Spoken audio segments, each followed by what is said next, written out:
තස් භගවතු අරහතු සම්මා සම්බුද්දස්ස නමෝ තස් භගවතු අරහතු සම්මා සම්බුද්දස්ස නමෝ තස් භගවතු අරහතු සම්මා සම්බුද්දස්ස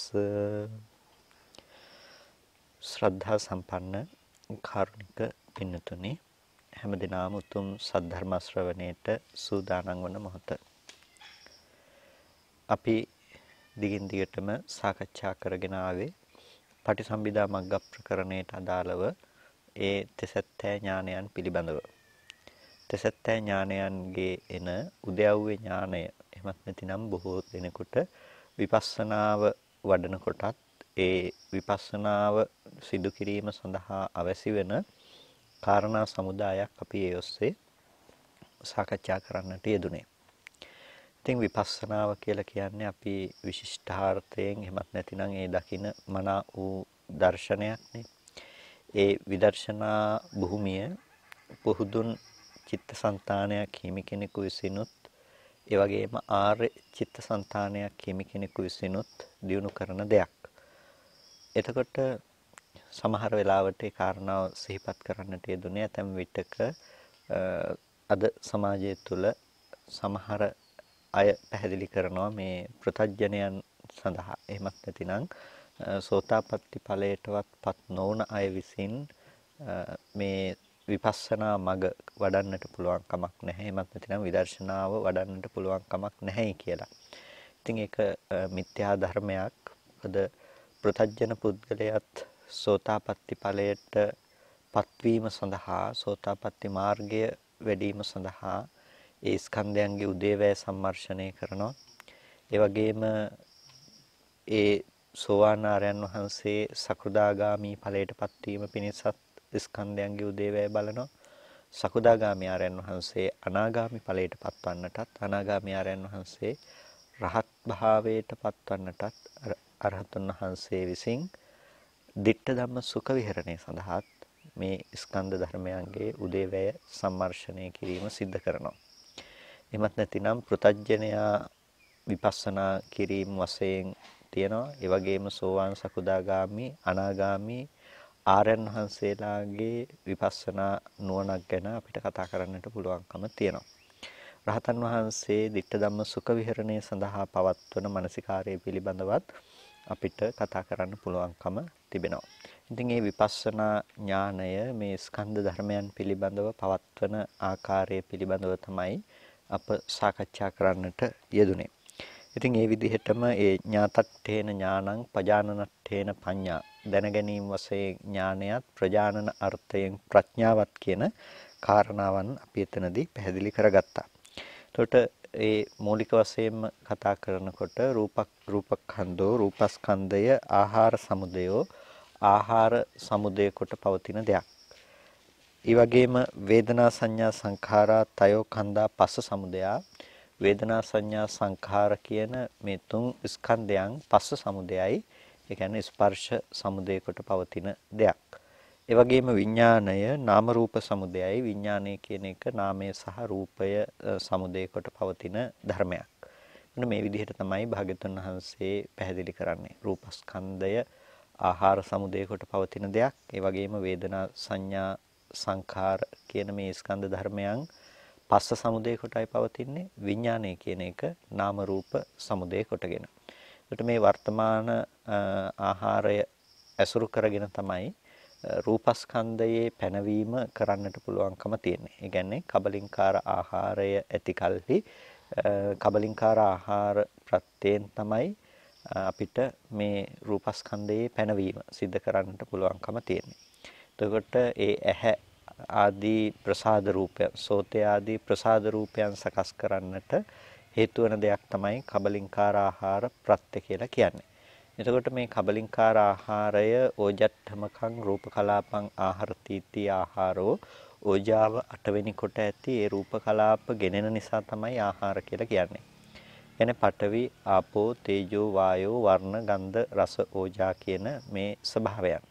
ඉතින් ඒ ඕජට්ඨමක රූප කලාප ගෙනෙනකොට ඒ ඕජා සාරය ඇතිව ඒ රූපයන්ගෙන් මේ ප්‍රසාද රූපයන් නැතිනම් සතර මහා ධාතු සහ සතර මහා ධාතු ඇසුරු කොටගෙන පවත්නා ප්‍රසාද රූපයන්ගේ සැකැස්ම මත තමයි බාහිර ආයතනයන් ඒට ගෝචර කරගන්නට පුළුවන්කම තියෙන්නේ. ඒ කියන්නේ ආධ්‍යාත්මික ආයතන පනවන්නටත් බාහිර ආයතන පනවන්නටත් පුළුවන්කම තියෙන්නේ මෙන්න මේ කියන ආහාරමය හේතුව ආහාරමය ප්‍රත්‍ය ඇති කල්හි. ඒ නිසා තමයි රූපස්කන්ධය කියන එක ආහාර ප්‍රත්‍ය කොට පවතිනක් හැටියට භාග්‍යතුන් වහන්සේ දේශනා කරන්නේ. ඒ වගේම වේදනාව, සංඥාව, සංස්කාරය, විඥානය.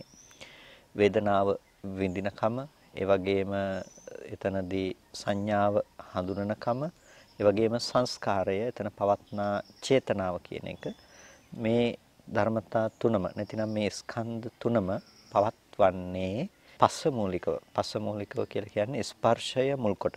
එතන යම් සිතක ආරම්මණයක එල්බීගෙන පැවැත්ම නිසා තමයි එතන ඒ පස්සේ කියන චෛතසික ධර්මය හටගන්නේ. ඒ වගේම වේදනාව කියන චෛතසික ධර්මයක් හටගන්නේ. ඒ වගේම සංඥාව නැමැති චෛතසික ධර්මයක් හටගන්නේ. ඒ වගේම සංස්කාරය කියන චේතනාව කියන මේ සංස්කාර ධර්මයක් මේ චෛතසික ධර්මයක් හටගන්නේ. ඒ නිසා මෙන්න මේ ධර්මයෝ පවතින්නේ හැම වෙලාවකදීම ස්පර්ශය මූලික කරගෙන. ස්පර්ශය මූලික කරගෙන කියලා කියන්නේ යම් තැනක ස්පර්ශයේ පැනවීමක් නැතිනම් ඒ ස්පර්ශයේ පැනවීමක් නැති කලෙහි මේ නාම ධර්මයන්ගේ පැනවීමක් කරන්නට පුළුවන් කමක් නැත්තේ නැහැ. නිසා මේ ස්පර්ශය මූලික කරගෙන තමයි මේ සියලු ධර්මයන්ගේ පැනවීම තියෙන්නේ. ඒ කියන්නේ පස්ස මූලිකා සබ්බේ ධම්මා කියලා කියනවා. මේ සියලු ධර්මයෝ ස්පර්ශය මුල් කොට පවතිනාහ. එතකොට මේ පවතින මේ සියලු ධර්මයන් ස්පර්ශය මූලික කරගෙන තමයි පවතින්නේ. ඒ කියන්නේ රූපය කියන දේ අපිට ස්පර්ශය ආහාර ප්‍රත්‍යක් හැටියට වෙනමම අපි එතන කතා නොකොට කබලින්කාර ආහාරය කතා කළද ඒ රූපස්කන්ධයේ හට ගැනීම පැත්තෙන් හුදු ආහාරය පමණක් පෙන්වනවා. නමුත් නාම ධර්මතා ටික අරගෙන බලනකොට වේදනා සංඥා සංකාර කියන ටික ඒ ටිකේ හට ගැනීමට පෙන්වන්නේ ස්පර්ශ ආහාරය නැතිනම් ස්පර්ශය කියන දේ පමණයි. හැබැයි දැන් මේ නාම ධර්මතා ටික නැතිනම් ඒ රූපය පිළිබඳව පැනවීමක් පෙනෙන්නේ නැහැ.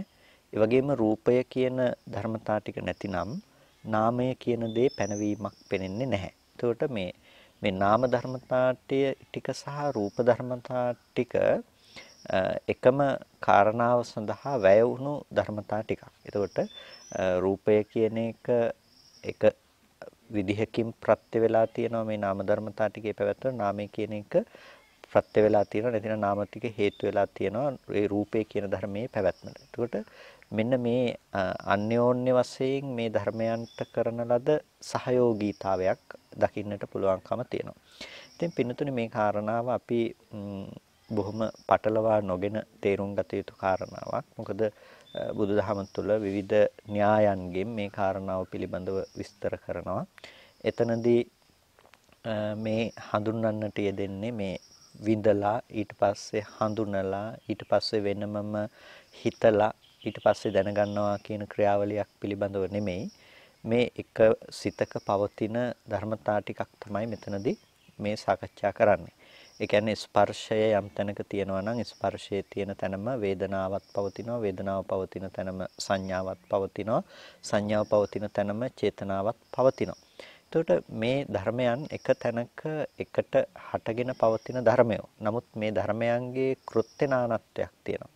එතකොට විඳීම ස්වභාව කොටයි වේදනාව පවතින්නේ. හැඳිනීම ස්වභාව කොටයි සංඥාව පවතින්නේ.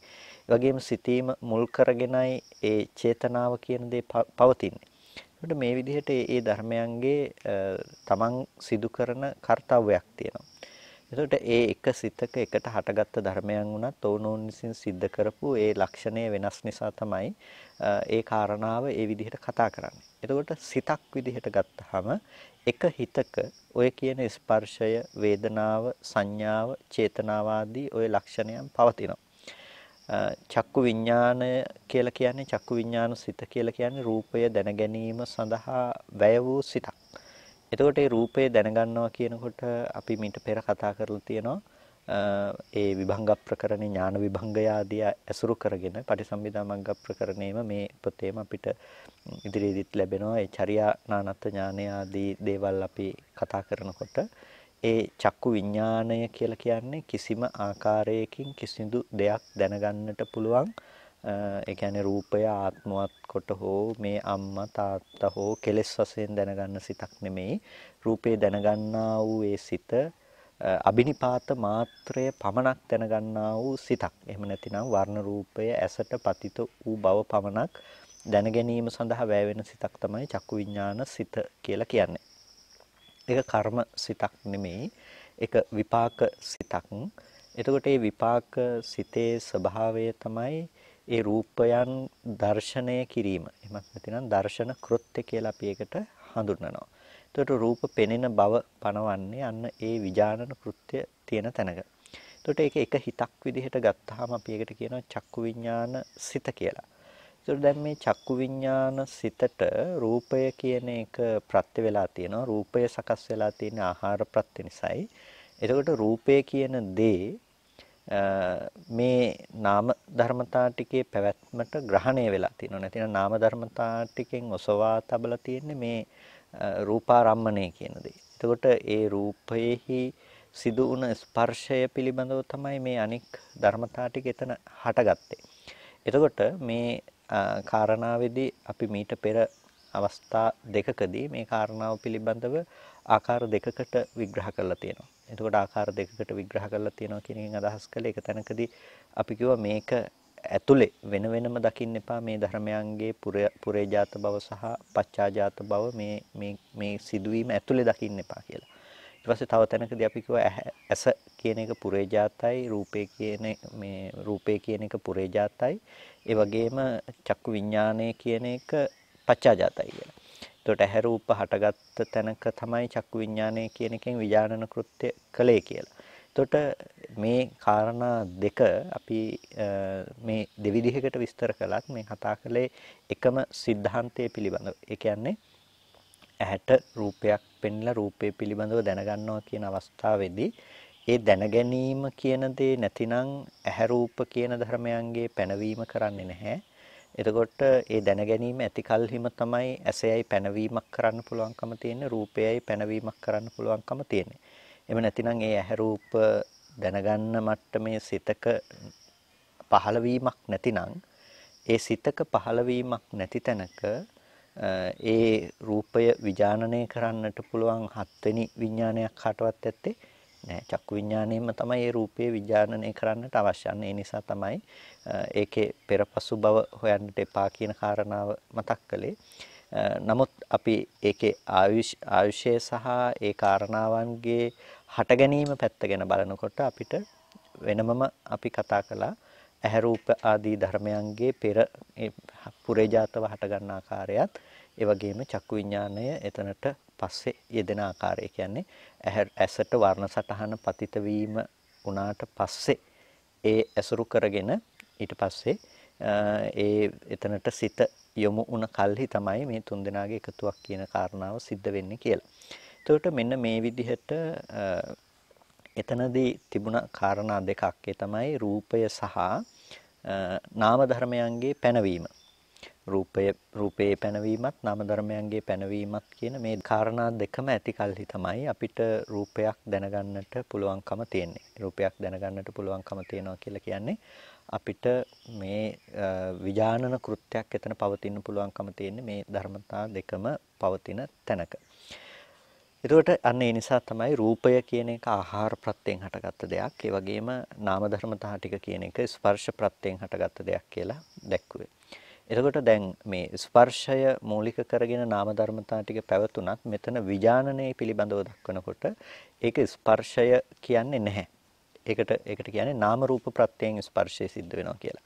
එතකොට තම් කෙනෙක් මෙතනදී මේ නාම රූප ප්‍රත්‍යයෙන් ස්පර්ශ වෙනවා කියනකොට මේ නාම ස්වરૂප උන රූපයට මේ රූපේකුයි මෙතන තියෙන්නේ. කියන්නේ නාමස්වරූප උන මේ රූපයක්. රූපේ කියන එක සතර මහා ධාතු මට්ටමින් නෙමෙයි.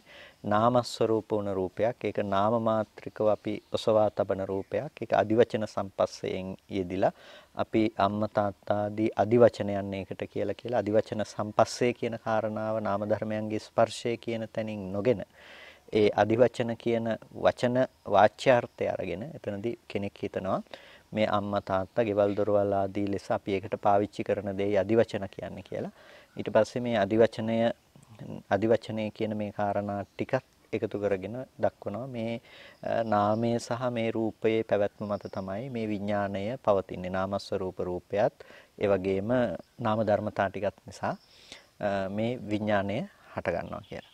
හැබැයි නමුත් මෙතනදී අපිට බොහොම පැහැදිලිවම දක්වන්නට පුළුවන්කම තියෙනවා චක්කායතන රූපේ රූපායතන රූපය ආදී ධම්මසංගණි ප්‍රකරණෙහි අපි රූප කාණ්ඩේ කතා කරනකොට මේක කතා කළා. ඒ විග්‍රහයන් තුලදී මෙතනදී මේ කතා කරන්නේ සතර මහා ධාතු සහ සතර මහා ධාතු නිසා පවතින උපාදාය රූපේම මිසක නාම ස්වરૂපයන්ගෙන් ඔසවා තබන අදිවචනයේ තුල පනවා ගැනීම සිද්ධ කළ රූපයක් කියලා කියන්නට පුළුවන් තැනක් නෙමෙයි මේ කතා කරන රූපේ. මේ කතා කරන රූපේ සතර මහා ධාතු රූපේමයි. මේ කතා කරන රූපය සතර මහා ධාතුව නිසා පෙනෙන වර්ණ රූපේමයි. එතකොට ඒ වර්ණ රූපය ආලම්බණය කරගෙනම තමයි මෙතනදී ඒ නාම ධර්මයන් හටගත්තේ. ඒ රූපය ප්‍රත්‍ය කරගෙන ඒ වගේම ඒ නාම ධර්මතා ටිකත් හේතු කරගෙන තමයි විඥානය කියන දේ එතකොට පවතින්නේ. ඒ නිසා නාම රූප ප්‍රත්‍යයෙන් විඥානයයි කියලා කියනවා. විඥානය හට ගන්න පුළුවන් කමක් තිබුණේ නැහැ. නාමය සහ රූපය කියන පැනවීම නැත්නම්. ඒ කියන්නේ නාම රූප කියන මේ ධර්මතා දෙක යම් තැනක පනවන්න පුළුවන් කමක් නැත්නම් එතනදී කිසිම විදිහකින් මෙහි පැනවීමක් නැහැ. විඥානයේ පැනවීමක් නැහැ. ඒ නිසා දැන් මෙතනදී අපි තේරුම් ගන්නට අවශ්‍ය කාරණේ තමයි හැම වෙලාවකදීම විඥානය කියන එකට පස්ස සමුදයයි කිව්වේ නැහැ. විඥාණයට කිව්වේ නාම රූප සමුදයයි කියලා. එතකොට නාම රූපය හේතු කරගෙන තමයි විඥානයේ පැවැත්ම පවතින්නේ. රූපයට හේතුවක් තිබුණා, නාම ධර්මතාවයකට හේතුවක් තිබුණා. ඒ හේතු නිසා හටගත්ත නාමය සහ රූපය මුල් කරගෙන තමයි විඥානය කියන ධර්මය පවතින්නේ. එහෙමත් නැතිනම් විඥානනයක් සිද්ධ වෙන්නේ. එතන ඒ සිතක පැවැත්ම කියන කාරණාව සිද්ධ වෙන්නේ. එතකොට ඒ නාම රූප කියන ධර්මය විඥානණයෙන් තොරව වෙනම තිබුණත් නෙමෙයි. විඥානණය කියන එක නාම රූප ධර්මයන්ගෙන් වෙනම තිබුණත් නෙමෙයි. ඒ විඥානන ලක්ෂණේ නාම රූපයන්ගේ ප්‍රකට භාවයට පැවැත්මට උපකාර වෙලා තියෙනවා. ඒ වගේම නාම රූපය කියන එක විඥානයේ පැවැත්මට උපකාර වෙලා තියෙනවා. එතකොට මෙන්න මේ විදිහට මේ හේතු නිසා සකස් වුණ ධර්මතාවයක් තමයි රූපය කියලා කියන්නේ. ඒ වගේම හේතු නිසා සකස් වුණ ධර්මයක් තමයි වේදනාව කියලා කියන්නේ. ඒ වගේම සංඥා, සංස්කාර, විඥාන කියලා කියන්නේ කියලා මේ ධර්මයන්ගේ හට ගැනීම අනුව කෙනෙකු ලක්ෂණ වශයෙන් මෙනෙහි කරනවා නම් ඒ මෙනෙහි කිරීම නිසා ඔහුට අනාත්ම ලක්ෂණයක් ප්‍රකට වෙනවා. ඒ කියන්නේ මේ ස්කන්ධ ධර්මයන්ගේ හට ගැනීමට හේතු වන කාරණා පිළිබඳව මේ පවත්වන මානසිකාරය නිසා ඔහුට විපස්සනා නුවණක් ඇති වෙනවා. විදර්ශනාමය ඥානයක් ඇති වෙනවා. ඒ තමයි හේතු නිසා හටගත් ධර්මය හේතු නැති වී යනකොට නැති වී යන ආකාරය පිළිබඳව. ආහාරය නිසා හටගත් ඒ ධර්මයන් ආහාර නිරෝධයෙන් නිරුද්ධ වෙනවා. ඒ වගේම ස්පර්ශය මූලික කරගෙන හටගත්ත ඒ ධර්මයන් ස්පර්ශ නිරෝධයෙන් නිරුද්ධ වෙනවා. එතකොට මේ නාම රූපයේ මුල් කරගෙන නාම රූපයේ හේතු නිසා හටගෙන හේතු නැති වෙනකොට නැති වෙනවා නම් නාම රූපයේ ඇතිකල්හි හටගත්ත විඥාණය නාම රූප නිරෝධයෙන් නිරුද්ධ වෙනවා. එතකොට මෙන්න මේ කතා කළේ මෙතනදී පින්නතුනි බොහොම වැදගත් ධර්ම කාරණා ටිකක්. එතකොට මේ කාරණා ටිකේදී අපිට උදේවැය සම්මර්ෂණයට අවශ්‍ය ඒ දැක්මක් උපදව ගන්නට පුළුවන්කම තියෙනවා. නිසා මෙන්න මේ විදිහට මේ ස්කන්ධ ධර්මයන් පිළිබඳව අප සම්මර්ෂණයක් සිද්ධ කරනකොට එතනදී ඊළඟ කාරණාව තමයි කෙනෙකුට ඇතිවන මනෝභාවයන් පිළිබඳව අපි තේරුම් අරගෙන ඉන්න එක. එතකොට ඒකට අපි කියනවා උපක්ඛිලේශ ධර්ම කියලා. කෙනෙක් විදර්ශනා වශයෙන් මේ විදිහට අනිත්‍ය වශයෙන් දකිමින් වාසය කරනකොට දුක්ඛ වශයෙන් දකිමින් වාසය කරනකොට අනාත්ම වශයෙන් දකිමින් වාසය කරනකොට ඒ ධර්මයන් මුල් කරගෙන චිත්තසංතානයේහි හට ගන්නවා ඒකාග්‍රතාවයක්. ඒකාග්‍රතාවයක් කිව්වේ එකඟ බවක්. එතකොට ඒ දැඩි චිත්ත ඒකාග්‍රතාවය මුල් කරගෙන ඔහුගේ හිතේ විවිධාකාර ලක්ෂණ පහළ වෙනවා. ඒ කියන්නේ අර කාම සහගත නිමිති, කාම සහගත මානසිකාර යම් කිසි චිත්තසංතානයකින් ඉවත්ව යනකොට ඔහුගේ ඒ ඒකාග්‍රගත මනසෙහි විවිධ ආකාරයේ නිමිති පහළවන්නට පටන් ගන්නවා. විවිධ ආකාරයේ ලකුණු පහළවන්නට පටන් ගන්නවා. මේ ධර්මයන් පිළිබඳව තේරුම් අරගෙන සිටීම ඊටාම වැදගත් වෙනවා. මොකද මේ ධර්මයන් පිළිබඳව තේරුම් ගැනීම තුළ තමයි පින්නතුනේ අපිට පුළුවන්කම තියෙන්නේ අපේ ප්‍රතිපදාව වර්ධවා ගන්නේ නැතුව අපිට ඉදිරියට පුරා ගන්නට පුළුවන්කම තියෙන්නේ. එහෙම නැති වුණොත් එහෙම අපිට මේ ධර්මයන් පිළිබඳව අපි මාර්ගයේ වඩාගෙන යනකොට අර ඇතිවෙන නිමිති, අර ඇතිවෙන ලක්ෂණයන් නිසා කෙනෙක් කෙලෙස් වශයෙන් ඒ ධර්මයන් ඇසුරු කිරීම සිද්ධ කරනවා. තෘෂ්ණා දෘෂ්ටි මාන වශයෙන් ඒ දේවල් වල රැවටෙනවා. ඒ දේවල් වල ඒ විදිහට රැවටීම ඇති කරගන්නකොට ඔහුට භාවනාවේ බලාපොරොත්තු වෙන අර්ථ සිද්ධිය කරගන්නට පුළුවන් කමක් නැතිව ඒ මුලාව තුල රැඳී සිටිනවා. අන්න ඒ හේතුව නිසා තමයි අප මේ කාරණා පිළිබඳව හොඳින් විමසා බැලිය යුතු වන්නේ. ඉතින් ඒ නිසා මේ විදිහ විපස්සනාව වඩ아가ගෙන යන කෙනෙකුට ඔහුගේ හිත දියුණු කරනකොට ඔහුට ඇති වෙනවා මූලික උපක්ඛිලේශ ධර්ම 10ක් පිළිබඳව අපිට තේරුම් ගන්න පුළුවන්කම තියෙනවා. එතකොට මේ විපස්සනා වඩන කෙනෙකුගේ මනස තුළ හටගන්න උපක්ඛිලේශ 10ක්. පළවෙනි උපක්ඛිලේශය තමයි ඕභාසය කියලා කියන්නේ. ඕභාසය කියලා කියන්නේ ආලෝකය කියන එක. ඒ අවභාසය කෙනෙකුගේ චිත්තසංතානයේහි උපදින ඕභාසයක්.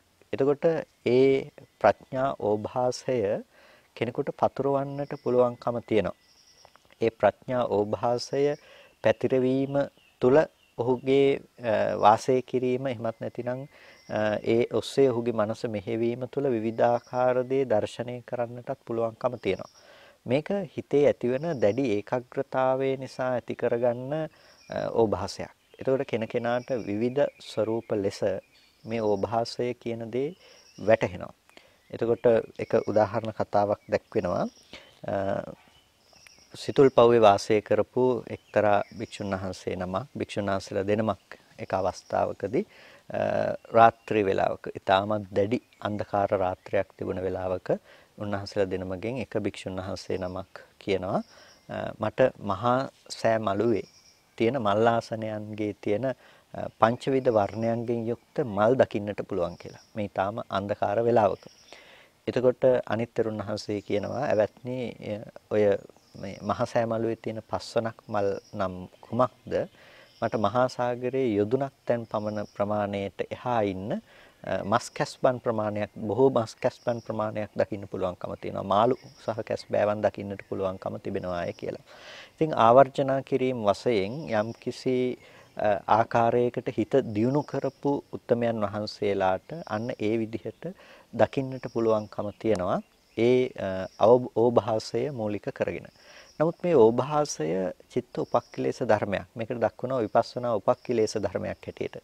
ඒක තමයි කෙනෙකුගේ හිතේ දැන් අපි විපස්සනා වශයෙන් කෙනෙක් දියුණු කරගෙන යන්නේ මේ පුද්ගල සංඥාව දුරු කරගන්නට අවශ්‍ය මානසිකාරයක්. ඒ බඳු කෙනාගේ හිතේ ඕභාසාදී ලක්ෂණ පහළ වෙනකොට සාමාන්‍යයෙන් සිතක ස්වභාවය තමයි මේ ලක්ෂණයන් අනුව යන එක. ඒ කියන්නේ මේ ලක්ෂණයන් පසුපස්සේ හඹාගෙන යන්නට පටන් ගන්නවා.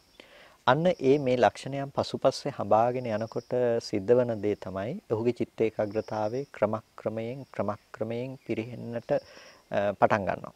එතකොට ඒ ක්‍රමක්‍රමයෙන් පිරෙහෙන්නට පටන් අරගෙන ඒ සිත නැවත ආපහු අර විදිහට කෙලෙස්යන්ගෙන් ආරූඪව යනවා. ඒක තමයි උපක්ඛිලේශයක තියෙන ප්‍රධානම ප්‍රශ්නය බවට පත් වෙන්නේ. ඒ නිසා ඕභාසය කියන එක නරක දෙයක් නෙමෙයි. ඒක අපි කරගෙන යන භාවනාවේ දියුණුවක් හැටියට අපිට දකින්නට පුළුවන් දෙයක්. හැබැයි ඒ ඕභාසයම කෙනෙකු තෘෂ්ණා, දෘෂ්ටි, මාන වශයෙන් ඇසුරු කරනවා. ඒ ඕභාසය පිළිබඳව ඇලුණු සිතෙන් කෙනෙක් ඕභාසය ඇසුරු කරනවා. එතකොට මේ ඕභාසය කෙනෙක් ඇලුණු සිතෙන් ඇසුරු කරනකොට මේක දැන් කෙනකෙනාට එක එක මට්ටම් වලින් ඇතිවන්නට පුළුවන් දෙයක්. එතකොට කෙනෙකුට සිතේ මවා ගැනීම වශයෙන් උත් කෙනෙකුට ඇස් පියාගත්තාම පෙනෙන ආලෝක ආදී දේවල් පේන්නට පුළුවන්කම තියෙනවා. ඒ වගේම කෙනෙකුට ඇත්තටම ඒ විපස්සනා ඕභාසය ඇති වෙලා තම අවට පතුරවන්නට පුළුවන් මට්ටමින් ඇතිවන්නට පුළුවන්කමක් තියෙනවා. මේ ඕනෑම තැනකදී සාමාන්‍ය හිතක ස්වභාවය තමයි බොහොම ඉක්මනට ඒ ඕභාසයේහි රැවටෙන එක. ඒ කියන්නේ ඕභාස නිමිත්තේ සතුටු වෙන්නට පටන් ගන්නවා. එතකොට ඒ ඕභාස නිමිත්තේ සතුටු වෙමින් ඕභාසය පිළිබඳව ඇලෙනවා. ඊට පස්සේ භාවනා කරන්න ඉඳගන්නෙම අර විදිහේ ආලෝක නිමිති පෙනීද කියලා බලන අදහසින්. එතකොට අන්න ඒකට තණ්හා කරන්න පටන් ගන්නවා. එතකොට ඒක භාවනා සිද්ධියට හේතු වෙන දෙයක් නෙමෙයිනේ. ඒකත් ලෝභයමනේ. එතකොට අන්න ඒ තෘෂ්ණාවසයෙන් ඇසුරු කිරීම නිසා ඕභාසය උපක්ඛිලේශයක් හැටියට දක්වනවා. ඒ වගේම ඇතැම් වෙලාවක භාවනා කරන කෙනෙකුට ඒ ඕභාසය පිළිබඳවම දෘෂ්ටි සහගත තත්ත්වයන් නැති වෙනවා. ඒ ඕභාසය තමායයි ගැනීම ආදී වශයෙන් මේ පැත්තේ රූපී සංඥාවන් ඉක්මවා මේ මග වඩන කෙනෙක් නිසා ඇතැම් වෙලාවට ඒ ඕභාසාදී නිමිති පිළිබඳව ආත්ම දෘෂ්ටි සංඛ්‍යාතේ දෘෂ්ටීන් ඇතිවන්නට පුළුවන්කම තියෙනවා. එතකොට ඒ ඕභාසයේම දෘෂ්ටි වශයෙන් ඇසුරු කළා කියලා කියනවා. ඊට පස්සේ මේ කෙනෙකු ඒ ඕභාසාදී නිමිති පිළිබඳව මානයෙන් යුක්තව කටයුතු කරන්නට පුළුවන්කම තියෙනවා. මම මෙබඳු ඕභාස ඇත්තෙක්. ඒ වගේම මම ඕභාසයේ මෙබඳු ලක්ෂණයන්ගෙන් මම ඇති කරගත්තෙක්. ඒ වගේම අනෙකුත් අයට මෙබඳු වූ ඕභාසයේ ලක්ෂණයන් දකින්නට ඇත්තේ නැහැ. මේ විදිහට ඕභාසයේ පිළිබඳව කෙනෙක් මේ මානය ඇති කරගන්නට පුළුවන්කමක් තියෙනවා. ඒත් මෙන්න මේ ඕභාසයේ පිළිබඳව පවත්වන මේ ලක්ෂණයට කියනවා අපි උපක්ඛිලේශයක් කියලා. ඒ කියන්නේ ඒ පිළිබඳව පවත්වන කෙලෙසයක් කියලා. ඒ නිසා ඕභාසය කියන දේ රැවටෙන්නට අවශ්‍ය තැනක් නෙමෙයි. ඒක මාර්ගයේ වඩනකොට අපිට ඇතිවන තත්වයක්. ඒ ඇතිවන තත්වය අපිට පුළුවන් අපිට අවශ්‍ය විදිහට යොදා ගන්න, අපිට අවශ්‍ය විදිහට පාවිච්චි කරන්නට. හැබැයි අපි ප්‍රවේශම් වන්නට ඕනේ අපේ හිතේ පිළිබඳව ප්‍රාර්ථනාවක්, ඒ පිළිබඳව බලාපොරොත්තුවක්, අපි ආලෝකය පිළිබඳව එහෙමත් නැතිනම් ඕභාස නිමිති පිළිබඳව තෘෂ්ණාව ඇතිවන බවක් අපි සිද්ධ නොකොට යුතුයි. එතකොට ඒ ඕභාසය කියලා කියන්නේ මේ දැන් චක්කුන් උදපාදි ආලෝකෝ උදපාදි කියලා කියන්නේ ඇස දහම්මස පහළ වුණා ආලෝකේ පහළ වුණා කියලා.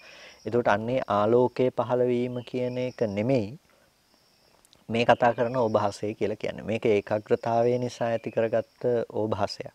එතකොට අර විදිහේ ඕභාස නිමිත්තක් ඇති වෙනකොට කෙනෙක් හිතනවා නම් මේ කියන්නේ මේ ඒ මාර්ගඵලයක් ලැබීම. මේ ආලෝකය කියලා කියන්නේ හරි දැන් මම එක්තරා ඵලයකටපත් උනායි කියලා හිතනවා නම් පින්නතුනේ ඒක ඊටාම වැරදි දෙයක්. ඒක නොකල යුතු මගක යෑම නිසා, අමාර්ගය තේරුම් ගත්ත නිසා, මාර්ගය හරියට නොතේරුණකම නිසා ඇති කරගත්ත දෙයක් තමයි. එහෙම වුණොත් ඒ ඔබහසේ කියන දෙයට අපිට කියන්නට සිද්ධ වෙන්නේ. ඒ නිසා ඒක නිවන නෙමෙයි. ඒක අපි බලාපොරොත්තු වෙන අපේ නිෂ්ඨාව, අපේ භාවනාවේ කෙලවර නෙමෙයි කෙනෙකුට ඇතිවන ඕභාසය කියලා කියන්නේ. ඒකට ඒක මේ භාවනාවට පෙරටුව චිත්ත ඒකාග්‍රතාවය ඇති වෙනකොට සාමාන්‍යයෙන් කෙනෙකුට ඇතිවන දෙයක්. ඒ නිසා කෙනෙකුට නිවන් දකින්නට අවශ්‍ය පුද්ගලයාට ඕභාසාදී නිමිතියෙන් පළක් ඇත්තේ නැහැනේ.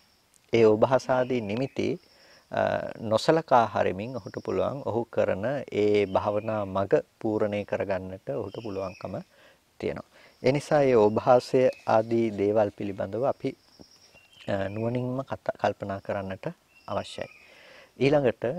ඊළඟ දේ තමයි ප්‍රීතිය කියලා කියන්නේ. එතකොට කෙනෙකුගේ හිතේ ඇති වෙනවා ප්‍රීතිමත් බවක්. අපි දන්නවා ධ්‍යාන පිළිබඳව කතා කරනකොටත් අපි කියන්නේ ප්‍රථම ධ්‍යානයේ සිට විතක්ක ਵਿਚාර පීති සුඛ ඒකග්ගතා. එතකොට එතනක් තියෙනවා ප්‍රීතිය කියන වචනේ. එතකොට මේ ධ්‍යාන අංගයක් තමයි ප්‍රීතිය කියලා කියන්නේ. එතකොට ප්‍රීතිය නරක දෙයක් නෙමෙයි. ප්‍රීතිය හොඳ දෙයක්. එතකොට ප්‍රීතිය හොඳ දෙයක් වුණාට මේ ප්‍රීතිය කියන එක උපක්ඛිලේශයක්. ප්‍රීතිය හොඳ දෙයක් වුණාට ප්‍රීතිය උපක්ඛිලේශ ධර්මයක්. ඇයි ප්‍රීතිය උපක්ඛිලේශ ධර්මයක් කියලා කියන්නේ? කෙනෙක් මේ ප්‍රීතිය තෘෂ්ණා දෘෂ්ටි මාන වශයෙන් ග්‍රහණය කරගන්නවා. දැන් ප්‍රීතිය කියන එකත් විවිධාකාරයෙන් අර්ථ ගැනීම සිද්ධ කරනවානේ. කුද්දක ප්‍රීති තියෙනවා, කනික ප්‍රීති තියෙනවා, පරණ පීති තියෙනවා, ඔක්කානික පීති තියෙනවා, උබ්බේග පීති තියෙනවා. එතකොට මේ ප්‍රීතිය මේ විදිහට පස්සදෑරුම් කොට කතා කරනවා. කෙනාට ප්‍රීතිය ඇතිවන ආකාර විවිධ ස්වරූපී. ඒ කියන්නේ එක ස්වරූපී නැහැ. එතකොට මේ විවිධ අවස්ථාවන්හි ඇතිවන විවිධාකාර ප්‍රීතීන් තියෙනවා. දැන් භාවනා කරනකොටත් කෙනෙකුගේ චිත්තසංතානය අධිකතර ප්‍රීතිමත් බවකින් පිනා යනවා. ඒක කාමයේ තුල ලබන ප්‍රීතිය හාත්පස ඉක්මවා ගියපු निराமிසව ඇතිවන ප්‍රීතියක් තියෙනවා. ඒ निराமிස ප්‍රීතිය ඊටමත් ප්‍රණීතයි. ඒක සොලවන්නට පුළුවන් දෙයක් ඇත්තේ නැහැ. එතකොට ඒ ප්‍රීතිය කෙනෙකුට ඇලෙන්නට නිසි ප්‍රීතියක්. ඒ කියන්නේ ඇලෙන්නට නිසි කියලා කිව්වේ කෙනෙක් ඉක්මනින් ඒ ප්‍රීතිය ඇලෙනවා. ඒ ප්‍රීතියට තණ්හා කරනවා. ඒට බොහොම ආසාවෙන් යුක්තව ඉන්නවා. එතකොට මෙන්න මේ ඒකට නැවත නැවත ඒ ප්‍රීතියට තණ්හා කරනකොට ඒ ප්‍රීතියත් සමග ඔහු තමාව දකිනකොට ඒ වගේම ඒ ප්‍රීතිමත් පුද්ගලයා පිළිබඳව ප්‍රීතිමත් තමන් පිළිබඳව ඉහලින් කල්පනා කරනකොට එතකොට මෙන්න මේ වගේ ලක්ෂණයන් නිසා ඔහුට කියනවා ප්‍රීතිය තෘෂ්ණාව වශයෙන් ඇසුරු කරන කෙනෙක් කියලා, දෘෂ්ටි වශයෙන් ඇසුරු කරන කෙනෙක් කියලා, මාන වශයෙන් ඇසුරු කරන කෙනෙක් කියලා. එතකොට ඒ කෙනාට ඒ ප්‍රීතිය භාවනාව දියුණු වීම පිණිස පවතින දෙයක් බවට නෙමෙයිනේ පත් වෙලා තියෙන්නේ. ඒ කෙනාට එහෙනම් ඒ ප්‍රීතිය පත් වෙලා තියෙන කුමක් බවටද? ඔහුට පත් වෙලා තියෙන්නේ ප්‍රීතිය කියන ධර්මය භාවනාව තවදුරටත් ඇති කරගත්ත ඒකාග්‍රතාවයේ ටිකින් ටික පල්ලෙහාට යන්නට හේතු වෙන දෙයක්ුයි ප්‍රීතියෙන් සිද්ධ වෙලා තියෙන්නේ. අන්න ඒ නිසා තමයි ඒ ප්‍රීතිය කියන එක දක්වන්නේ උපක්ඛිලේශ ධර්මයක්. ඒ කියන්නේ සිතේ හටගන්න චිත්ත උපක්ඛිලේශ ධර්මයක්. ඒ කියන්නේ ප්‍රීතිය හට ගන්නවා කියන එක උපක්ඛිලේශයක් කියලා නෙමෙයි. ඒ හටගත්තා වූ ප්‍රීතිය උපක්ඛිලේශයක් ලෙස කෙනෙකුගේ භාවනා මාර්ගයට බාධාවක් වන්නට පුළුවන්. ඒකට ප්‍රතිචාර දක්වන කෙනාගේ ලක්ෂණය අනුව. ඒ නිසා ප්‍රීතිය කියන එක එකෙල්ලේ කෙලෙසයක් කියනවා එහෙම නෙමෙයි. මේක වරදවා ගන්නට එපා. ඕභාසය කියන්නේ වැරදි දෙයක් කියලා එහෙම කිව්වා එහෙම නෙමෙයි. එතකොට ඕභාසය කිව්වත් ප්‍රීතිය කියලා කිව්වත් මේ කොයි තැන කතා කළත් මේ කතා කරන්න පින්නතුනේ ඒ ධර්මයන් උපක්ඛිලේශයක් බවට පත්වන්න පුළුවන් දේ. මොකද සිත එකඟ කරනකොට කෙනාට විවිධ ආකාරයේ අත්දැකීම් ලැබෙන්නට පුළුවන්කම තියෙනවා.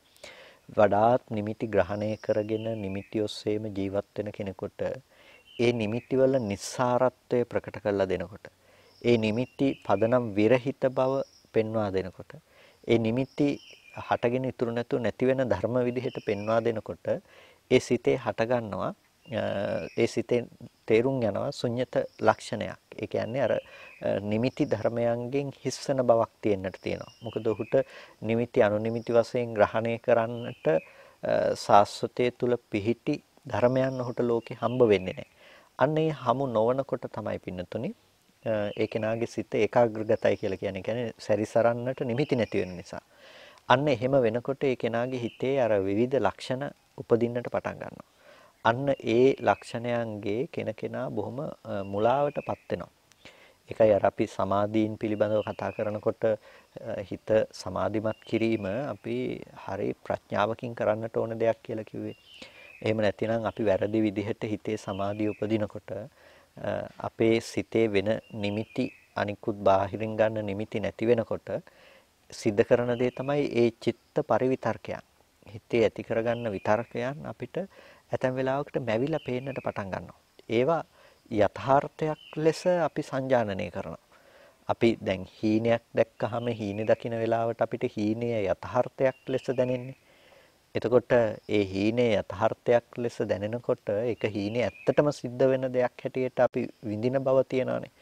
ආපහු ප්‍රകൃතියට ආවට පස්සේ අපිට ඒක වැරදි කියලා හිතුණට දැන් ඒකට ප්‍රകൃතියෙන් ඉන්න වෙලාවටම කෙනෙක් ඒක දැක්කොත් එහෙම ඒ කෙනාට නැවත ඒක බොරුවක් කියලා දකින්න එක ලේසි දෙයක් වෙන්නේ නැහැ. එතකොට ඒ ප්‍රകൃතියෙන් ඉඳිමින් හීන දකින්න එකක් වගේ තමයි සමාධියක් උපදෝගෙන වැරදි විදිහට තමන්ගේ මනස භාවිත කිරීම කියලා කියන්නේ. එතකොට ඒ කෙනා ඒකාග්‍රගත වුණ සිතෙන් සිත එකඟ කරලා හිතුවොත් එහෙම මට බ්‍රහ්මයා ඇවිල්ලා බණ කියනවා කියලා ඔහුට පේනවා බ්‍රහ්මයා ඇවිල්ලා ඔහුට බණ කියනවා වගේ බ්‍රහ්මයා ඇවිල්ලා කමටහන් දෙනවා වගේ ඔහුට පේනවා. මට බුදුරජාණන් වහන්සේ ඇවිල්ලා කමටහන් දෙනවා කියලා හිතුනොත් ඔහුට බුදුරජාණන් වහන්සේ ඇවිල්ලා කමටහන් දෙන විදිහ දකින්න පුළුවන්කම තියෙනවා. හැබැයි මේ සිතින් තමා විසින්ම ඇති කරගත්ත විපරීත මානසිකාරයන් තමාටම දැర్శණය වීමක්. එතකොට තමන්ටම මේ දේ දැర్శණය වෙනකොට තමන් ඒකේ මුලැමැදාග ගලප ගන්නට තරම් දැක්මක් නැහැ. ඔහු හිතන්නේ ඒ නිමිත්ත ඇත්තටම ඒ විදිහට දෙයක් සිද්ධ වුණා කියන එක. ඒ කියන්නේ ඔහු ප්‍රകൃතියෙන් ඉන්නකොට වුණ දෙයක් හැටියටනේ ඔහුට දැනෙන්නේ. ඉතින් හීනේ නම් අපි ඇහැරුණාට පස්සේ ඒක හීනයක් කියලා අතහැර දාන්නට පුළුවන්. හැබැයි ප්‍රകൃතියෙන් ඔබ මුහුණ දුන්න දෙයක් ඔබට එහෙම අතහැරලා දාන්නට මේක හීනයක් කියලා පේන මට්ටමින් ඔබට ඉවතට යන්නට වෙනවා. ඉතින් එහෙම යන්න පුළුවන් කමක් නැහැ. අරක අස්සෙම රැවටෙනවා. ඒ නිසා බොහෝ දෙනෙකුට ඒ තමන් ලැබපු අත්දැකීම බොරුයි කියා ගන්නට විදිහක් නැතිව තමාගේ හිතෙන්ම බණ අහමින් බ්‍රහ්මයාගෙන් බණ අහනවා අය, බුදුරජාණන් වහන්සේගෙන් බණ අහනවා අය, තවත් පසේ බුදුරජාණන් වහන්සේලාගෙන් බණ අහනවා අය. මෙබඳු නොයෙක් විපරීත දෘෂ්ටිගත වුන් පිළිබඳව සමාජය තුළ අපිට අහන්නට දකින්නට ලැබෙනවා. ඉතින් ඒ නිසා මේ මට්ටම් පිළිබඳව පින්නතුනි අපි කල්පනා කරන්නට ඕනේ. ඕන් මෙබඳු දෘෂ්ටිගතයන්ට පත්ුනේ මොන මනෝභාවයන් නිසාද කියන එක පිළිබඳව අපි තේරුම් ගන්නට අවශ්‍යයි. එනිසා ඒ සමාධිය අපි උපදව ගන්න දේ හරියට නිවැරදි කළමනාකරණයකින් අපි පාවිච්චි නොකළොත් අපි ඒක යොදාගෙන තියෙන්නේ අවශ්‍ය දේ සාක්ෂාත් කිරීම පිණිස නෙමෙයි. අපි ඒක පාවිච්චි කරලා තියෙන්නේ බොහොම අනවශ්‍ය තමා විසින්ම තමාව රවටා ගන්න තැනකට. කාමසහගත මානසිකාරයන්ගෙන් හැසිරෙමින් සිද්ධ කරපු දෙයම අවිද්‍යාව මුල් කරගෙන කාමයේ කියන පැත්තෙන් නොවි වෙනත් පැත්තකින් සිද්ධ කර ගැනීමක් තමයි එතකොට සිද්ධ කරගෙන තියෙන්නේ. ඒ නිසා ඒ ප්‍රීතිය ආදී ධර්මයන් උනත් නරක දේවල් නෙමෙයි. ඒවා හොඳ දේවල්. හැබැයි හොඳ දේවල් උනත් කෙනෙකු පාවිච්චි කරන විදිහ අනුව නරක දෙයක් බවට පත් කර ගන්නට පුළුවන්කම තියෙනවා. එතකොට ඊළඟ දේ තමයි පස්සද්ධි කියලා කියන්නේ. එතකොට පස්සද්ධිය කියලා කියන්නේ පින්නතුනේ හිතේ ඇති කරගත්ත ප්‍රශාන්ත බව. ඒ කියන්නේ සංසුන්කම. එතකොට සංසිඳීම කියන දේ යම් කිසි කෙනෙකුට ඒ භාවනා කරනකොට අනිවාර්යයෙන්ම ඇතිවන දෙයක් තමයි පස්සද්ධිය කියන එක. එතකොට මේ පස්සද්ධිය කියන එක බොජ්ජංග ධර්මයක්නේ. එතකොට මේ පස්සද්ධිය කියන එක නිවනට අවශ්‍ය වෙන දෙයක්නේ. එතකොට ඒ පීති මනස්ස කායම් පස්සම්බදි කියලා කියන්නේ ප්‍රීතිය ඇති වෙච්ච කෙනාගේ කය සංසිඳනවා කියලා. එතකොට මේ පස්සද්ධිය කියන එක භාවනා මගකට භාවනාවකට අවශ්‍ය දෙයක්. එතකොට මේ පස්සද්ධිය නැතිනම් ඒ භාවනාවේ මනා අර්ථ සිද්ධියක් ගැන අපිට කෙසේවත් කතා කරන්නට පුළුවන් කමක් ඇත්තේ නැහැ. ඒ නිසා පස්සද්ධිය වැදගත් දෙයක් තමයි. හැබැයි වැදගත් වෙන පස්සද්ධිය කියන දේ කෙනෙකුගේ ජීවිතේ වැරදි විදිහට උපක්ඛිලේශයක් විදිහට පාවිච්චි වන්නටත් පුළුවන්කම තියෙනවා. ඒ තමයි සංසිඳීම කියන දෙයට කෙනෙක් ඇලෙන්නට පුළුවන්. නිමිති නොගැනීම මත නිමිත්තීන්ගෙන් ඇති කරගත්ත සංසිඳීම ඇති කලෙහි කෙනෙකුට එය ඊටමත් වටිනා හිතේ පවතින අර්ථයක් ලෙස දකින්න පුළුවන්. එතකොට අන්න ඒක තෘෂ්ණාවෙන් ඇසුරු කරනකොට සංසිඳීම කියන දේ දෘෂ්ටි වශයෙන් ග්‍රහණය කරනකොට ඒ සංසිඳීම සමග මාන වශයෙන් හැසිරෙනකොට තෘෂ්ණා දෘෂ්ටි මාන කියන මේ ලක්ෂණයන්ගෙන් ඇසුරු කරනකොට අන්න ඒක උපක්ඛිලේශ ධර්මයක් කියලා කියනවා. ඒ නිසා ඕනෑම කෙනෙකුට ඇතිවන දෙයක් තමයි පස්සද්ධිය. පස්සද්ධිය අවශ්‍යයි භාවනා කරන කෙනෙකුට. සංසිඳීම තිබුණොත් තමයි ඒ කෙනාට ඒ සැපය කියන කාරණාව උපදව ගන්නට පුළුවන්කම තියෙන්නේ. සැපේ ඉපදුනොත් තමයි චිත්ත ඒකාග්‍රතාවයේ සමාධිය උපදව ගන්නට පුළුවන්කම තියෙන්නේ. එතකොට සමාධිය උපදව ගත්තොත් තමයි මිදෙන්න පුළුවන්කම තියෙන්නේ. එහෙනම් මේ පස්සද්ධිය කියන කාරණාව අපිට අවශ්‍ය දෙයක්නේ. භාවනාවේදී මේ භාවනා මඟ පූර්ණේ කර ගැනීම සඳහා පස්සද්ධිය කියන දේ වැදගත් දෙයක්. පස්සද්ධිය කියන දේ අවශ්‍ය දෙයක්. හැබැයි පස්සද්ධිය එතනදී අපිට අවශ්‍ය දෙයක් වුණත් ඒ පස්සද්ධිය ආරම්භය අපි ඇති කරගත්ත අර විදිහේ කෙලෙසයක් තිබුණොත් පස්සද්ධිය ආරම්භය අපි ඇති කරගත්ත වැරදි සහගත තත්වයක් තිබුණොත් අන්න ඒ වැරදි සහගත තත්වේ නිසා පින්නතුනේ අපිට හිතේ ඒක උපක්ඛිලේශයක් බවට පත් වෙලා අපි භාවනාවෙන් ලබා ගන්න මූලික අර්ථ සිද්ධිය අපි සිද්ධ කරගන්න දෙයක් හැටියට දකින්න වෙන්නේ නැහැ. ඒ කියන්නේ අපි බලාපොරොත්තු වෙන තැනට අපිට යන්න පුළුවන් කමක් නැත්තේ නෑ. අපි භාවනාවෙන් අර තැනක් වැරදි විදිහට ගන්න පුළුවන්කම තියෙනවා.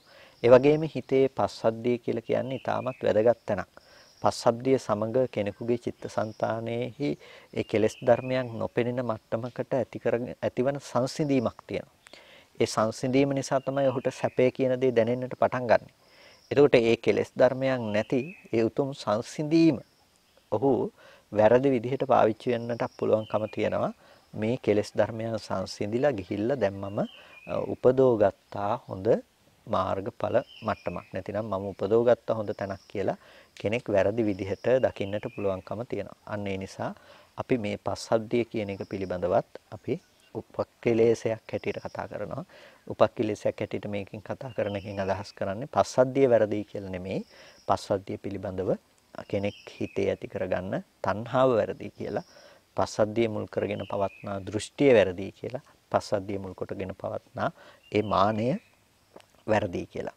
එතකොට තව කෙනෙකුට ඇතිවෙන දෙයක් තමයි අදිමොක්ඛ කියලා කියන්නේ. අදිමොක්ඛ කියලා කියන්නේ විදර්ශනා සහිත ඒ චිත්තයන් නිසා උපදින විදර්ශනා සංප්‍රයුක්තේ චිත්තයන්හි උපදින අධිකතර බැසගත්තා වූ ශ්‍රද්ධාවට කියන අපි අදිමොක්ඛ කියලා.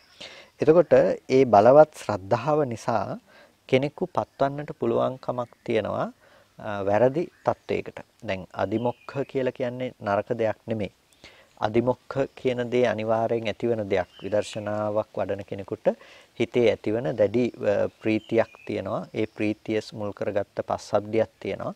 ඒ ප්‍රීති සහ පස්සද්ධිය මුල් කරගත්ත කෙනෙකුට හිතේ ඇති සියුම් බැසගත් ශ්‍රද්ධාවක් තියෙනවා.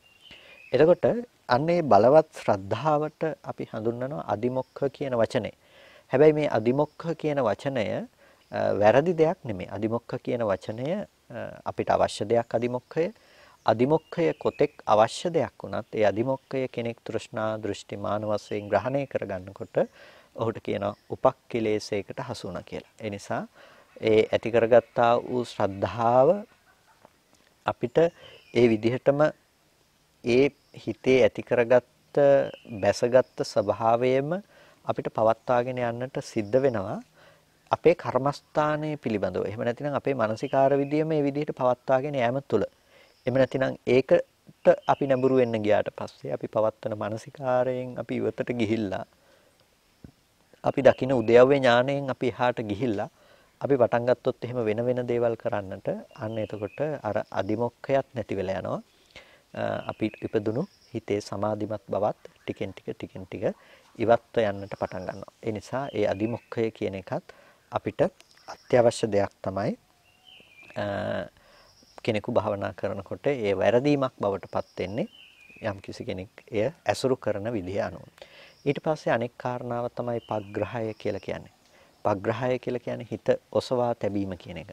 ඒකට විපස්සනා මානසිකාරයක් සිද්ධ කරන කෙනෙකුගේ හිතේ නැවත නැවත ඔසවා තැබීමක් තියෙනවා. ඒ කියන්නේ නැවත නැවත ඒ අරමුණු වෙත නැඹුරු නොවි අරමුණු වල යථාර්ථ අවබෝධය කිරීම සඳහා පවත්වන මානසිකාරයක් තියෙනවා. ඒකට අපි කියන හිත පග්‍රහ කරනවා කියලා. නැතිනම් හිතට සලකනවා අපි. හිතට සලකන්නේ අපි නිකම්ම නෙමෙයි. අර මානසිකාරය තුළ ලැබෙන ප්‍රීතිය නිසා ඒ හිතට නැවත නැවත හිත ඒ මානසිකාරයට ඔසවා තැබීමක් සිද්ධ කරනවා. ඒ නිසා ඒ රූප වේදනා සංඥා සංඛාර විඥාන කියන මේ ධර්මයන්ගේ උදේවැය දැකීම පිළිබඳව අපි ආපහු නැවත නැවතත් ඒ හිත ඔසවා තැබීම සිද්ධ කරනවා. ඒකට අපි පග්‍රහය කියලා කියනවා. ඒ පග්‍රහයක් සිද්ධ කරනකොට ඒක නරක දෙයක් බවට පත්වන්නේ නැහැ. හැබැයි මේ පග්‍රහයම කෙනෙක් ඇසුරු කරන විදිහ අනුව තෘෂ්ණා දෘෂ්ටි මාන වශයෙන් ග්‍රහණය කරගන්න විදිහ අනුව එය උපක්ඛිලේශ ධර්මයක් වන්නට පුළුවන්කම තියෙනවා. ඒක උපක්ඛිලේශ ධර්මයක් වෙනකොට ඔහුට පග්‍රහය තුල බලාපොරොත්තු වෙන අර්ථ සිද්ධිය සිද්ධ වෙන්නේ නැහැ. එහෙම වුණාම ඔහුගේ විපස්සනා මාර්ගය හරියට වඩන්නට පුළුවන් කමක් නැත්තේ නැහැ. ඒ වගේම ඊළඟ කාරණාව තමයි සුඛය කියලා කියන්නේ. කෙනෙක් භාවනා කරනකොට ඒ භාවනා මඟ තුල ඔහු වඩන විදිහ අනුව අනිවාර්යයෙන්ම ඇතිවන දෙයක් තමයි සැපය කියන එක. අපි දන්නවා සුඛය කියන එක ධ්‍යාන අංගයක් හැටියටත් අපි කතා කරනවා. ඒ සුඛ සහගත භාවය විතක්ක ਵਿਚාර පීති සුඛ ඒකග්ගතා කියලා ප්‍රථම ධ්‍යානයේහි පටන් පවතින දෙයක් තමයි සැපය කියන එක. ඒකට මේ සැපය ඊටමත් අධිකතර දෙයක්. සැපේ කියන එක ඊටමත් අධිකතර දෙයක්. කෙනෙකුගේ හිතක පවතින කෙනෙකුගේ సంతානෙහි පවතින අරමුණු නිසා ඔහුගෙන් ගිලිහිලා ගිහිල්ලා තියෙන ඒ සැපය කෙනෙකුට ඇතිවන්නට පටන් ගන්නවා ඔහුගේ අරමුණු නානත්වය ඉවත් යෑමත් සමග අරමුණු වල ඇති කරගන්න සංසිඳීමත් සමග ඒ දැඩි සැප සහගත ස්වභාවයක් ඇතිවන්නට පටන් ගන්නවා. අන්න ඒ සැප සහගත ස්වභාවය ඇති වෙන කෙනෙකුට තමයි හිත සමාධිමත් වෙන්නේ. ඒ නිසා තමයි අර දක්වන්නේ යම් කිසි කෙනෙකුට ප්‍රීතිය ඇති වෙනවා නම් පීතිමනස කායෝ පස්සම්බති. ඒ කෙනාගේ කය සංසිඳෙනවා. සිත සංසිඳෙනකොට ප්‍රීතිය පැත්තෙන්. එතකොට ඒ සිත කය කියන මේ දෙකම සංසිඳීමට ලක් වෙනවා. එතකොට පස්සද්ධ කායෝ සුඛං වේදියති. ඒ කය සංසුන් කෙනා හැම වෙලාවකදීම සුඛං වේදියති. සැපය කියන දේ විඳින්නට පටන් ගන්නවා. එතකොට සුඛිනෝ චිත්තං සමාධියති. සැපවත් කෙනාගේ හිත තමයි සමාධිමත් වෙන්නේ. එතකොට සමාහිතෝ භික්ඛවේ යථා භූතං පජානාති. හිත සමාහිත කෙනා තමයි ඇත්ත ඇති හැටියට දකින්නේ. එතකොට ඇත්ත ඇති හැටියට දකින කෙනාට තමයි විමුක්තිය පිළිබඳව ඥානයක් ඇති වෙන්නේ. විමුක්තිය පිළිබඳ ඥානයක් ඇති වුණාට පස්සේ තමයි විමුක්ත මිති. ඒ කියන්නේ මිදුනායයි කියලා ඊට පස්සේ දැනගන්නට පුළුවන්කම තියෙනවා. මේක ඔක්කොම එකිනෙකට සම්බන්ධයි. මේ එකක්වත් අයින් කරන්න පුළුවන් කමක් නැත්තේ නැහැ. ඒ නිසා සමාධිය කියන දේත් නරක දෙයක් නෙමෙයි. සමාධිය කියන දේත් අවශ්‍ය දෙයක්. සමාධිය කියන දේත් අපිට අත්‍යවශ්‍යයෙන්ම මාර්ගයට අවශ්‍ය දෙයක්. ඒ සමාධියට පදනම බවට පත් වෙලා තියෙන පින්නතුනේ මෙන්න මේ සුඛය කියන කාරණාව. එතකොට ඒ සැපය යම් කිසි කෙනෙකුට තියෙනවා නම් ඒ සැපය නරක දෙයක් බවට පත් වෙන්නේ නැහැනේ. ඒ සැපය කියන දේ එතන අත්‍යවශ්‍ය අංගයක්. එතකොට ඒ සැපය ඇයි උපක්ඛිලේශයක් කියලා කියන්නේ? කෙනෙකු ඇතිවන ඒ සැපය පිළිබඳව ඇලෙනවා. ඒ නිසා භාවනාවෙන් එතනට හිත තිබ්බහම කෙනෙකුට අධිකතර සැපවත් භාවයක් දැනෙනවා. ඔහු ඒ අධිකතරව දැනෙන සැපවත් භවෙහි ඔහු රැඳී සිටිනවා. ඒ සැපවත් භවෙහි රැඳී සිටීම නිසා ඔහුට නැවත නැවතත් ඔහුට ඒ පිළිබඳව කැමැත්ත පමණක් උපදිනවා. ඔහු භාවනා කරන්නේ අන්න ඒ දේ උපදව ගැනීම සඳහා. එතකොට ඒ ඇති කරගත්ත අධිකතර කැමැත්ත කියන එක හොඳ දෙයක් නෙමෙයි. ඒ නිසා ඇලීම කියන දේ හොඳ දෙයක් නෙමෙයි. ඒක තණ්හාවට අයිති තෘෂ්ණා මූලික ධර්මයක්. ඒ නිසා ඒ දේ නිසා තමයි ඒ සැපය කියන කාරණාවත් උපක්ඛිලේශයක් හැටියට දක්වන්නේ. ඊට පස්සේ සැපවත් වූ පුද්ගලයෙක් සැපය විඳින කෙනෙක් ඉන්නවා කියලා කෙනෙක් දෘෂ්ටිගත වන්නට පුළුවන්කම තියෙනවා. ඒ වගේම ඒ සැපය පිළිබඳව මම මෙබඳු සැප විඳින්නෙක් මම මෙබඳු සැපයක් උරුම කොට ඇත්තෙක්යි කියලා තමා පිළිබඳව ඇති කරගත්ත මානයක් මිම්මක් මැනීමක් තියෙන්නට පුළුවන්කම තියෙනවා. ඒකට අන්න ඒ දේවල් මුල් කරගෙන පින්නතුනේ අපිට තියෙන දෙයක් තමයි කෙලෙසයක් විදිහට කෙනෙකුට සැපය මුල් කරගෙන පවතිනවා. ඒකට ඒ සැපය මුල් කරගත්ත කෙලෙසයක් පවතිනකොට ඒකට කියන්නේ නැහැ මාර්ගයට හේතු වන මූලික අංගයක් කියලා. ඒ නිසා තමයි එතනදී සැපය උපක්ඛිලේශ ධර්මයක් කියලා කියන්නේ. කියන්නේ සැපේ නරක දෙයක් නිසා නෙමෙයි. හොඳ සැපය පිළිබඳව නැතිනම් සුඛය පිළිබඳව කෙනෙකුට වැරදි විදිහට මානසිකාරය පවත්වන්නට පුළුවන්කම තියෙනවා. වැරදි විදිහට මානසිකාරය පැවැත්වීම තුළ ඔහුට ඇති වෙන හිසිතේ වැරදි දැක්මක් ඇති වෙනවා. අන්න ඒක නිසා තමයි ඒක උපක්ඛිලේශයක් හැටියට දක්වන්නේ. ඒ වගේම ඊළඟ කාරණාව තමයි ඥාන කියලා කියන්නේ. එතකොට ඥානය කියලා කියන්නේ ප්‍රඥාව. එතකොට ඒ යම්කිසි කෙනෙකුට ඥාතට්ඨේන ඥානං කියලා කියන්නේ ඒක දකිනා බවක් තියෙනවා. එතකොට මේ දකින ඥාන සහගත ස්වභාවය නිසා ඒ ඥාන සහගත ලක්ෂණයේ ස්වභාවය තමයි පින්නතුනි හැම මොහොතකදීම පරිවිතර්කන ස්වභාවය. ඒ කියන්නේ නැවත නැවත ඒ මානසිකාර්යය තුළ රැඳී සිටීමක් තමයි ඥානය තුළ සිද්ධ වෙන්නේ. එතකොට ඒ ඥානය හරි කෙනෙකුට පවතින උපක්ඛිලේශයක් හැටියට දක්වනවා. ඒ කියන්නේ ඒ ඥානය කියන කාරණාව මුල් කරගෙන කෙනකෙනාට මෙනෙහි කිරීම කියන දේ අර පවත්තන ඒකාග්‍රතාවයට සහ පැවැත්විය යුතු ප්‍රඥාව කියන දෙයට බාධාවක් බවට පත් වෙනවා. එහෙම නැතිනම් ඒ ඥානීය තෘෂ්ණා දෘෂ්ටි මාන වශයෙන් කෙනෙක් ඇසුරු කරනවා. ඥානීය තෘෂ්ණා දෘෂ්ටි මාන වශයෙන් ඇසුරු කරනවා විතරක් නෙමෙයි. ඒ ඥානය පිළිබඳව කෙනකෙනා ඇති කරගන්න විවිධ මට්ටම් තියෙනවා. ඒ කියන්නේ විවිධ මට්ටම් කියන එකෙන් අදහස් කළේ ඒ කියන්නේ විතර්කණය කිරීම ආදී දේ. එතකොට ඒ Taman දන්න විෂය පරාසය පිළිබඳව නැවත මෙනෙහි කර සිටීම කියන කාරණාවකුත් සිද්ධ වෙනවා.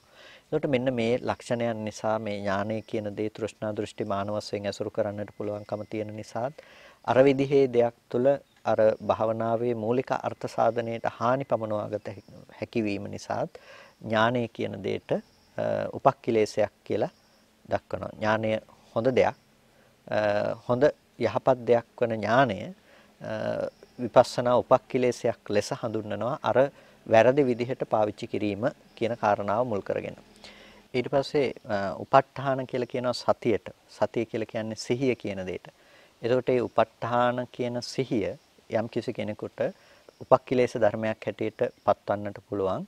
ඒ සිහිය තුළ ඇති කරගන්න මුලා බව නිසා. ඒ කියන්නේ සිහිය කියන එක අපි දන්නවා මුලාවක් නෙමෙයි කියලා.